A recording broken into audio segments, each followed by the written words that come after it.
تازه خبر د محمد نبي په هکله. ستړي مشئ زموږ افغان ټي وي چینل ته ښه راغلاست. که غواړئ پوه شئ ویډیو تر اخره وګورئ. د افغانستان د کرکټ د ملي لوبډلې لوبغاړی محمد نبي ساخیل د استرالیا څخه د اماراتو په لور روان شو. محمد نبي چې د استرالیا په بیګ باش لیګ کې لوبې کولې د افغانستان او آیرلند د لوبو لپاره دغه لیګ پرېښود. نبي په اماراتو کې د آیرلند په وړاندې ولوبېږي.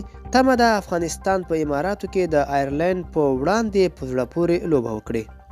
په بیګ باش لیګ کې همدا اوس درې نور افغان راشد خان، مجیب الرحمن او نور احمد لکنوال هم لوبېږي. تمه شته چې مجیب او راشد هم د ملي ټیم سره یو ځای شي. ملګرو، دا به زموږ چمتو شوی راپور. د لا ښکلي ویډیوګانو لپاره زموږ افغان ټي وي چینل سبسکرایب کړئ او تر بلې ویډیو ښه وخت.